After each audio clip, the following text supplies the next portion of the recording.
Miller Brewing Company, brewers of Miller High Life, Light, and Lowenbrow, is proud to present this film from its sports library.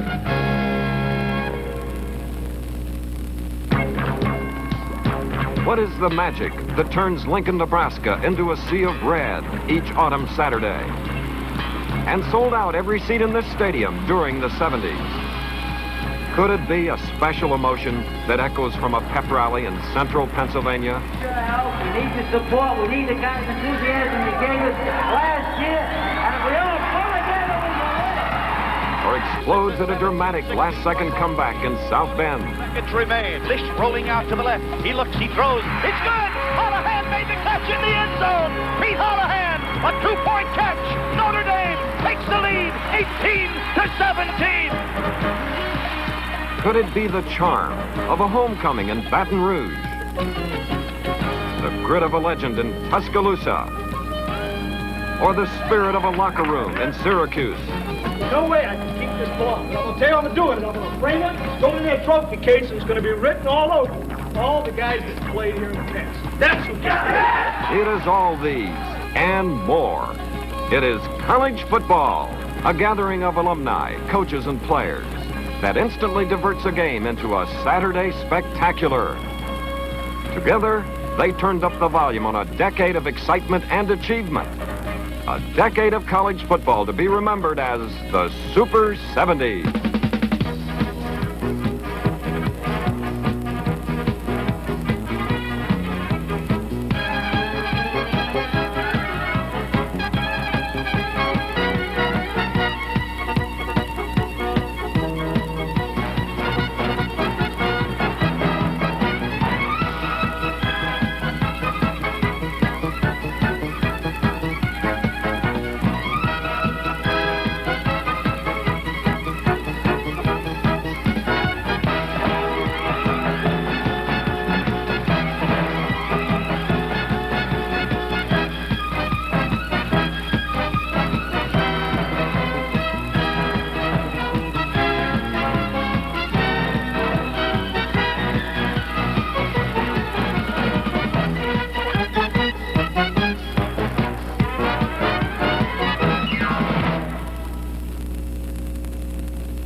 The sizzling 70s began with a flurry of footballs cutting through the autumn air.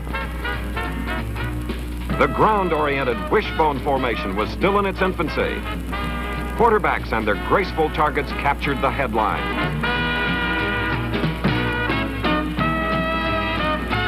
Jim Plunkett at Stanford and Pat Sullivan at Auburn won the only Heisman trophies given to quarterbacks the entire decade.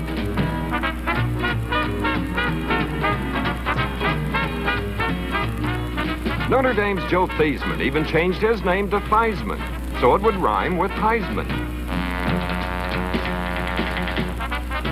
He finished second in the voting to Plunkett. With a new era, marched a new set of stars, and the South fashioned a folk hero named Archie.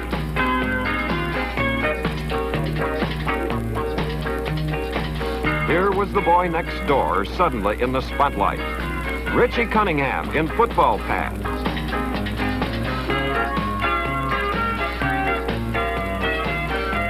He didn't rewrite any record books or lead Ole Miss to a championship. But like those Farrah Fawcett posters, Archie Manning seemed to turn on Americans from coast to coast.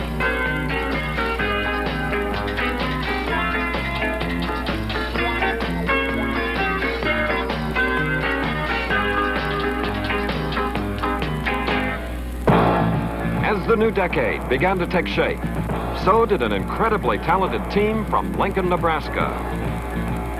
Bob Devaney built an offense around the decade's most exciting player, Johnny Rodgers, and the Cornhuskers opened the 70s with back-to-back national championships.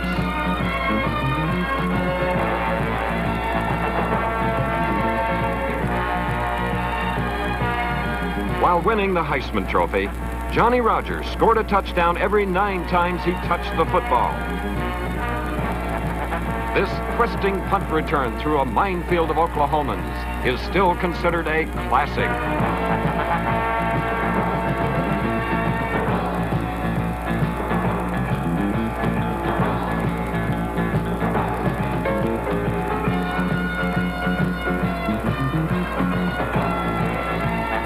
In a 1971 battle they needed to repeat as national champions, Nebraska outslugged explosive Oklahoma 35-31. It was a showcase of offense, many called the game of the decade.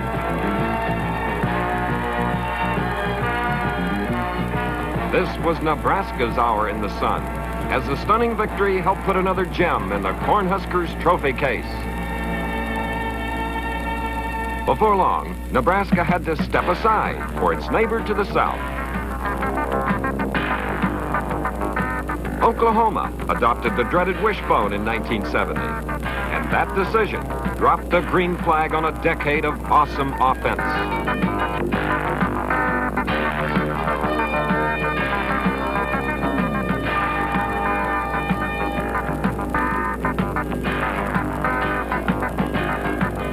From 1972 through 1975, with little Joe Washington dancing and darting through enemy forests, the Sooners won 43 and lost only 2.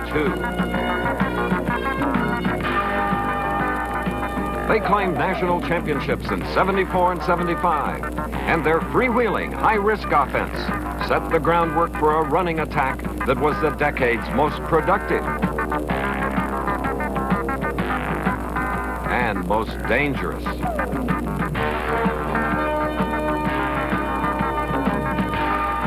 But what really made Oklahoma the 70's most successful team was a fearless defense to spell a high-scoring offense.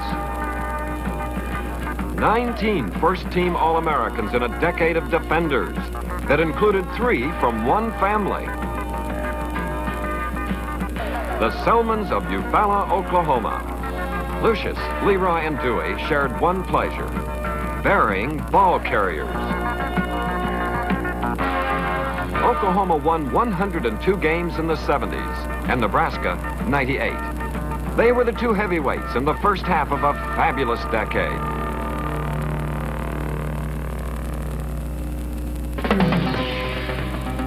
College football is played by some 500 schools at one level or another. To the millions of fans who live and die each Saturday, the game has become a weekend spectacular. It is a social gathering wrapped around moments of violence.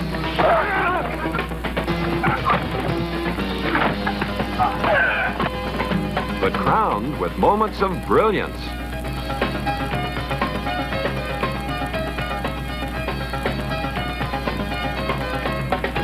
It is a game played by young men full of emotion.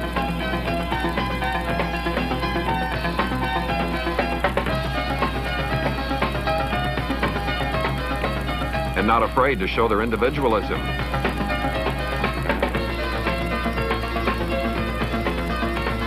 It is an exhibition of determination.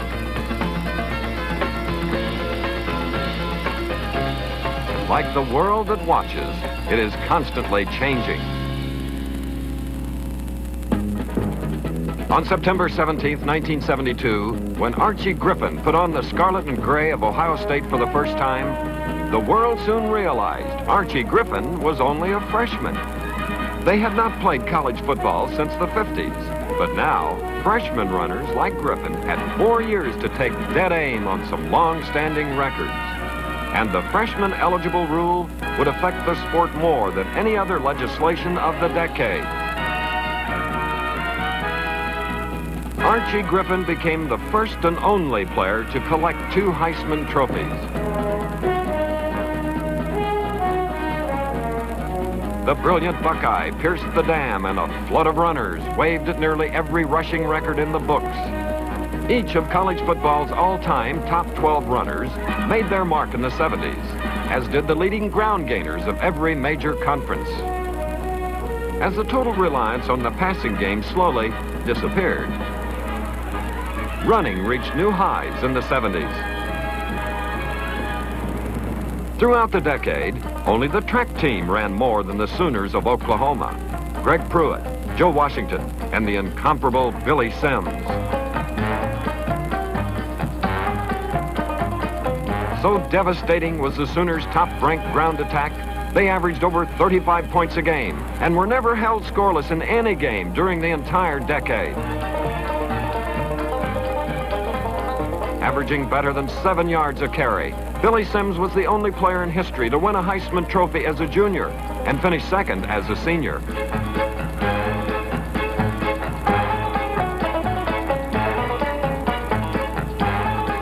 Heisman trophies seem to be the personal property of the decade's runners.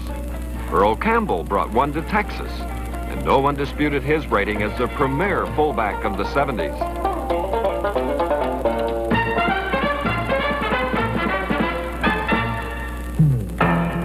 The date was December 2nd, the year 1972. A national television audience was about to see the greatest single-game performance by a runner in the decade. Maybe in college football history. Anthony Davis at his own 7, straight up the middle. Davis cuts at the 18. He's still on his feet. Might go all the way. Look at this Trojan sophomore go as the Irish coverage can't catch him. It's going to be a foot race. 97 yards. Anthony Davis puts USC up 7-0. And what a day this 20-year-old from San Fernando is having. One of the most amazing offensive displays in the history of college football. 6 touchdowns against the Fighting Irish as Southern Cal outscores their intersectional rivals 45-23. The legend of the Southern California tailback, embellished by Anthony Davis, took on a new stature when they handed the ball to Ricky Bell. A former linebacker, Bell gained a reputation as the most powerful in the long line of Trojan tailbacks. The end of the decade revealed the smallest yet most durable to run from college football's glamour position.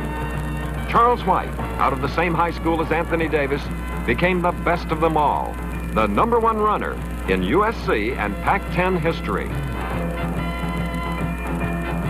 But in 110 years of fleet and powerful runners, White and all the rest had to take a back seat to the one and only Tony Dorsett. On this historic 33-yard run against Navy in 1976, the pride of Pittsburgh became college football's all-time top runner.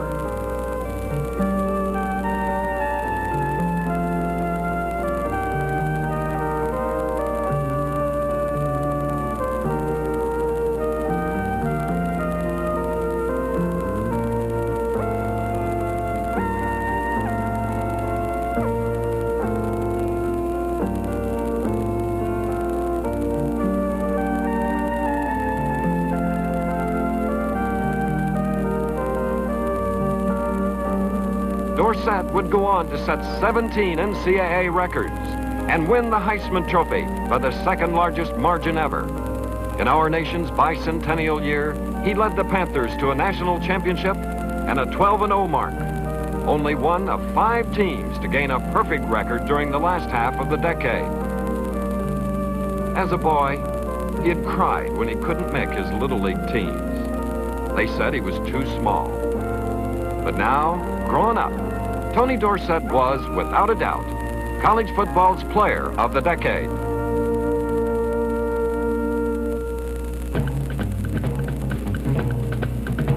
While the freshman eligible rule aided backs like Tony Dorsett run up some incredible statistics, another piece of legislation also helped to reshape the sport in the 70s.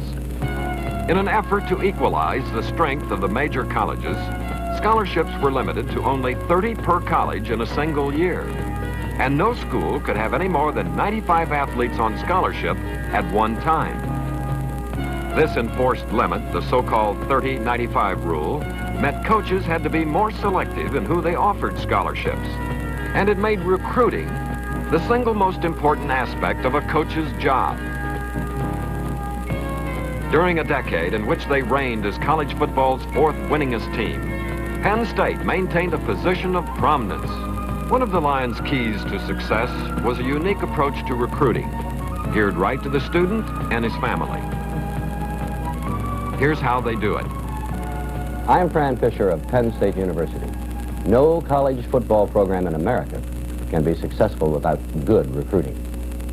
Our approach is to present our university, our tradition, our coaching staff in a very positive way through the use of film.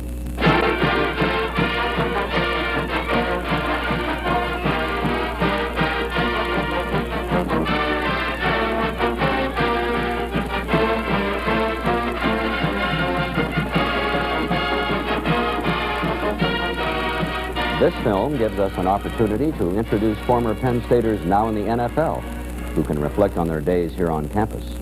Hi, I'm Jimmy Cephalo. Football is my sport, and Penn State was my university. And believe me, there's no place like it. I think Joe had a big influence on me for going to Penn State. I really liked him. During that time when I first met him, he just seemed to be the kind of coach that I wanted to play for. Headlines in past years have been filled with reports of athletes who were prepared for nothing but football.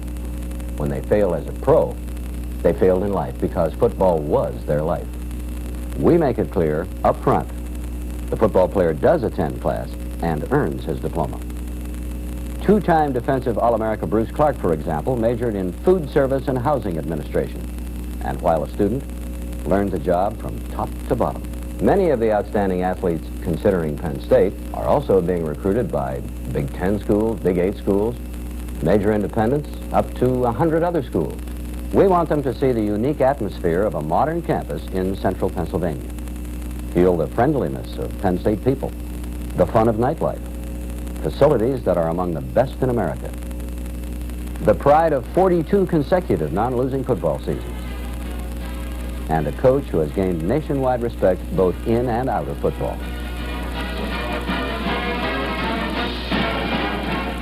That's Penn State. Its facilities, its culture, its people, and its football program. Every time I tour the campus, I'm truly convinced that Penn State, there really is no place like it.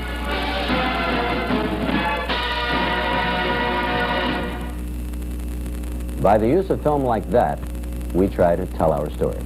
We realize that outstanding recruiting is the lifeblood of our program, a program that has made Penn State one of the decade's most successful football teams.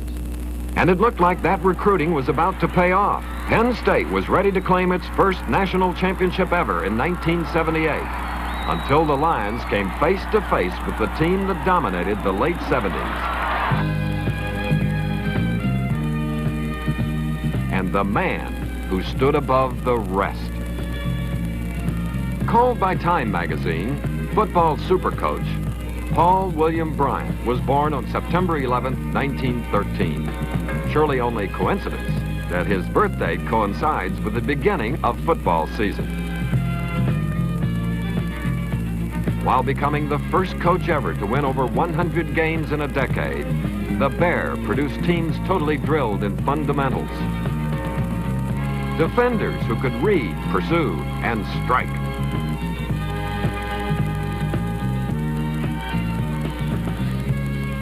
Big linemen, quick enough for those key downfield blocks.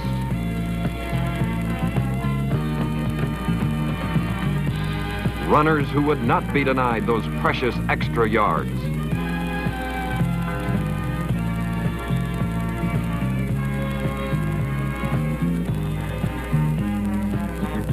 Once when asked his favorite play, the Bear replied, "It's the one where my player pitches the ball back to an official after a touchdown."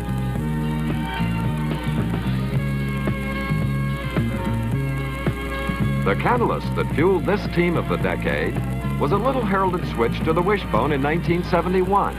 From then on, Alabama put a bear hug on the Southeastern Conference, winning 9 of 10 titles. Bryant's teams visited a bowl every year of the decade, averaged 10 victories a season, and waved goodbye to the 70s with a one-sided pasting of Arkansas in the 1980 Sugar Bowl, giving the Tide their 3rd national championship of the decade. Alabama's success is Bear Bryant's success, and the grizzled, gravel-voiced legend is on his way to becoming the winningest coach in the history of college football. College football has been and always will be a coach's game.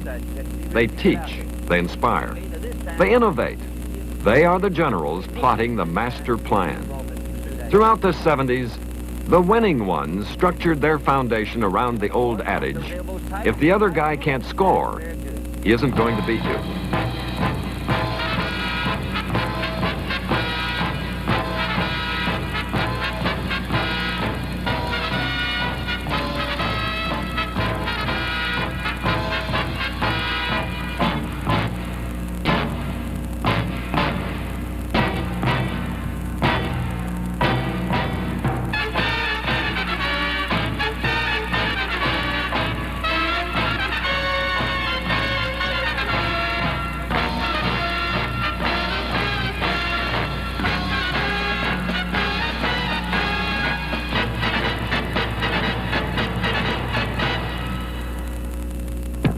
They called Jack Tatum assassin, even at Ohio State.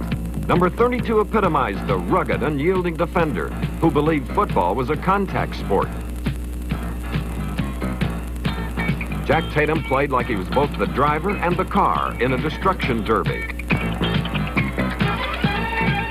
One of the 70's most dangerous when it came time to destroy an offense.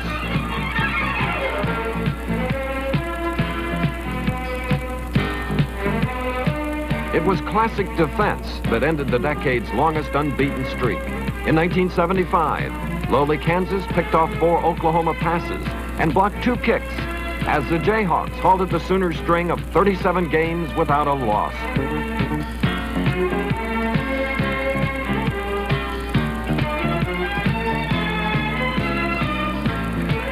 Defensive giants were often the backbone of title teams, as Richard Wood solidified top-ranked Southern California's defense in '72. And Ross Browner led Notre Dame atop both major polls in 1977. Rich Glover of Nebraska scored higher in Heisman Trophy voting than any defensive player in the decade, finishing 3rd in 1972. And Rich Glover proved himself as the most feared middle guard of the decade.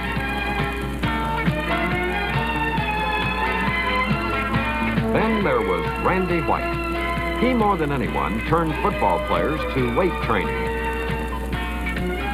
Pumping iron on a rigorous schedule, White built himself into a one-man wrecking crew and finished an awesome career at Maryland as the decade's most talented and dominant defensive All-American.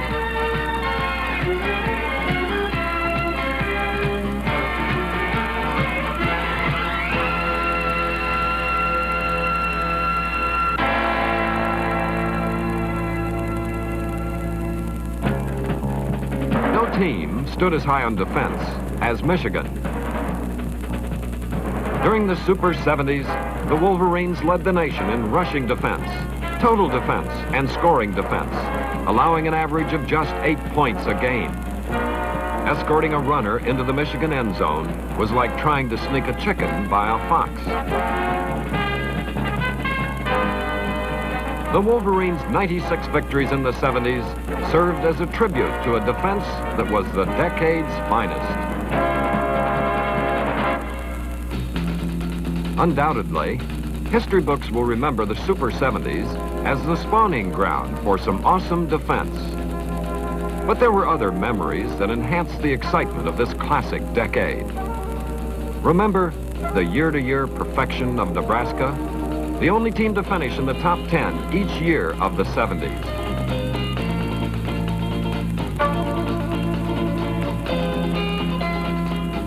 Remember a Penn State senior named John Cappelletti dedicating the Heisman Trophy to his brother Joey, who would die of leukemia.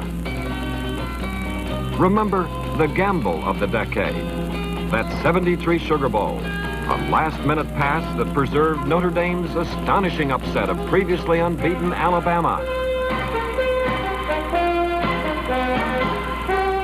Remember, because you may never see another, redefine the limits of carrying a football, as did Tony Dorsett.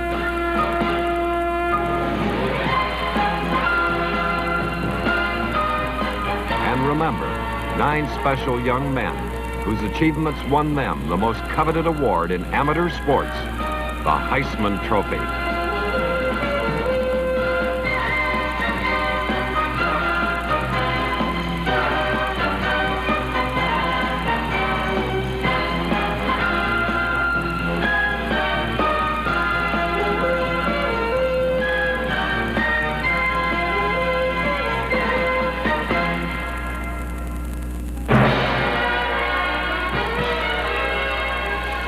A popular song of the 70's said, "Only a fool will miss tomorrow, looking back on yesterday."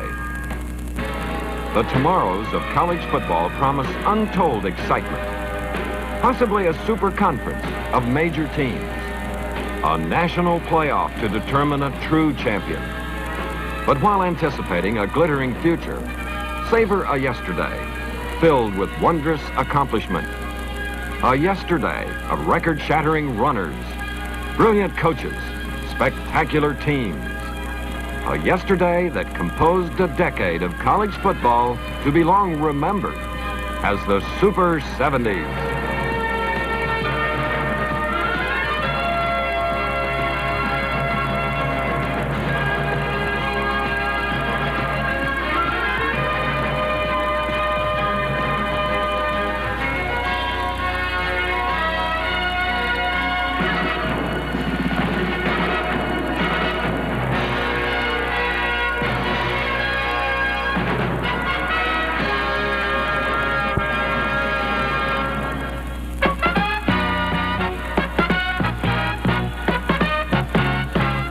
This sports entertainment was brought to you by the Miller Brewing Company, brewers of Miller High Life, Lowenbrau, and Light Beer.